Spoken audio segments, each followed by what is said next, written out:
Eh bien bonjour à tous. Aujourd'hui je vais vous montrer comment désinstaller des applications Windows qui sont de base installées avec les versions mais qui ne servent pas toutes. De là, certaines personnes vont en avoir besoin comme d'autres personnes n'en auront pas besoin. Ça reflète un peu sur la vidéo 002W10, comment libérer de l'espace de stockage. Mais là on est vraiment sur une désinstallation complète d'un logiciel ou d'une application.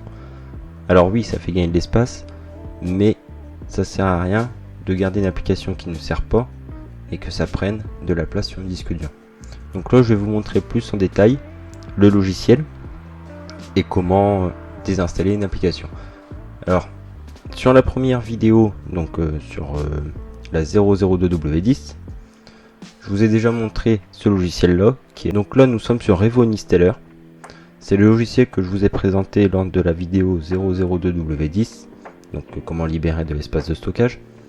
Mais là aujourd'hui, ça va être beaucoup plus sur la désinstallation et vous montrer le logiciel.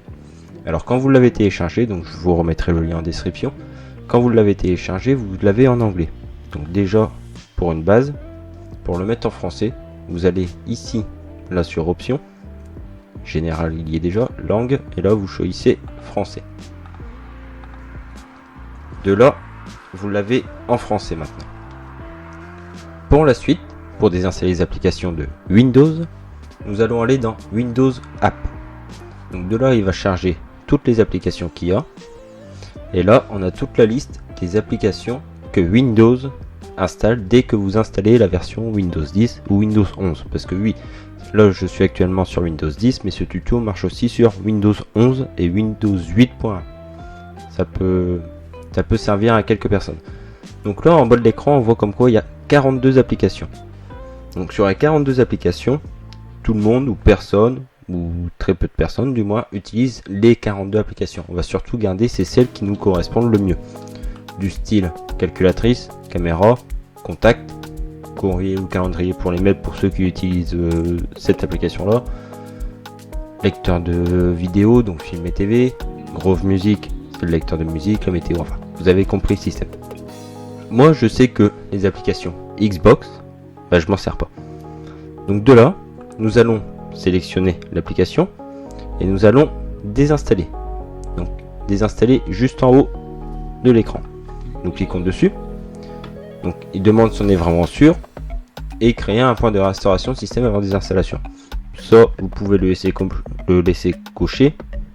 Donc ça, vous pouvez le laisser cocher ou le décocher, ça c'est comme bon vous semble. Dans tous les cas, après, dès que vous avez fait une désinstallation, pas une application mais une série de désinstallations, je vous conseille c'est de faire un nettoyage de disque et de là, la restauration système partira. Enfin, le point de restauration système partira.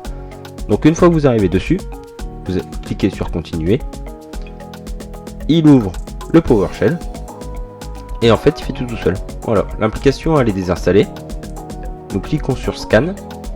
Et là, ce sont tous les fichiers qui restent après la désinstallation. Donc oui, il ne faut pas croire que quand on va désinstaller une application de Windows, tous les fichiers vont partir. Non, parce que la preuve est là. Ce logiciel-là, je l'aime bien parce que justement, quand on désinstalle une application, il recherche tous les fichiers qui restent. Et de là, on voit qu'il reste encore énormément de fichiers. Donc nous appuyons sur Sélectionner tout. Supprimer, donc il demande si on est sûr, donc oui, et voilà, là l'application est désinstallée complètement.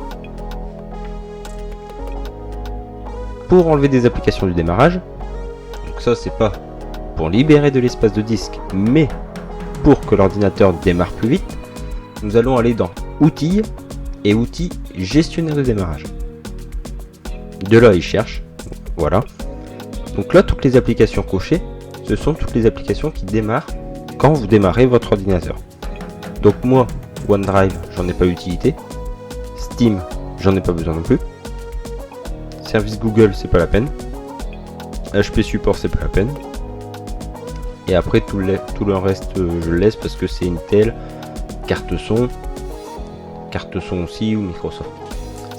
J'enlève juste les applications qui n'ont pas lieu de démarrer comme OneDrive. Si on s'en sert pas, ça sert à rien de le laisser démarrer. Et surtout en plus, si on s'en sert pas, ça sert même à rien de le laisser installer sur l'ordinateur. Mais par contre Steam, je m'en sers, pas pour jouer mais pour des logiciels, mais bon, je me sers pas mal de choses.